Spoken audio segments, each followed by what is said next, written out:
ചേട്ടൻ ഇന്ദ്രജിത്തിനെക്കുറിച്ച് വർഷങ്ങൾക്ക് മുമ്പ് നൽകിയൊരു അഭിമുഖത്തിൽ പൃഥ്വിരാജ് പറഞ്ഞ വാക്കുകൾ വൈറലാവുകയാണ്. ചേട്ടനോട് തനിക്ക് അസൂയുള്ളത് ഒരു കാര്യത്തിൽ മാത്രമാണെന്ന് നടൻ പറഞ്ഞത്. ചേട്ടനെ കാണുമ്പോൾ ഒരു കാര്യത്തിൽ എനിക്ക് ഭയങ്കര അസൂയുണ്ട്. ചേട്ടൻ്റെ മൂത്ത മകൾക്കിപ്പോൾ 5 വയസ്സാകാൻ പോവുകയാണ്. ഞാൻ എപ്പോഴും ആലോചിക്കും, ഇവൾ കോളേജിലൊക്കെ എത്തുമ്പോൾ എൻ്റെ ചേട്ടന് ഒരു 38-40 വയസ്സൊക്കെ ഉണ്ടാകൂ. അതെനിക്ക് ഭയങ്കര അസൂയയായി തോന്നുന്ന ഒരു കാര്യമാണ്. കാരണം ഒരു അച്ഛനും മകളും തോളോട് തോൾ കൈയിട്ട് എന്തുണ്ട് വിശേഷമെന്ന് ചോദിച്ച് നടക്കുന്നത് കാണുന്നത് എനിക്ക് ഭയങ്കര അസൂയയാണ്.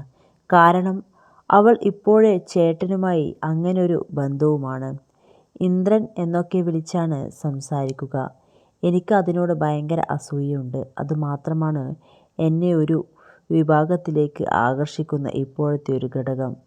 കോളേജ് പഠിക്കുന്ന മകളുള്ളത് നായകനായി അഭിനയിക്കുമ്പോൾ മോശമായ കാര്യമൊന്നുമല്ല. ആ ചിന്താഗതി ആളുകളിൽ നിന്ന് മാറി യങ് ഫാദർ എന്ന് പറയുന്നത് വളരെ നല്ല കാര്യമാണ്. വരും തലമുറകളിൽ സംഭവിക്കാൻ പോകുന്നതും അതുതന്നെയാണ്. കേരളത്തിൽ മാത്രമല്ല, ലോകത്തിൽ മുഴുവൻ അതുണ്ടായി. എൻ്റെ സമയമാകുമ്പോൾ കേരളത്തിലും വരും അത് പൃഥ്വിരാജ് പറഞ്ഞു.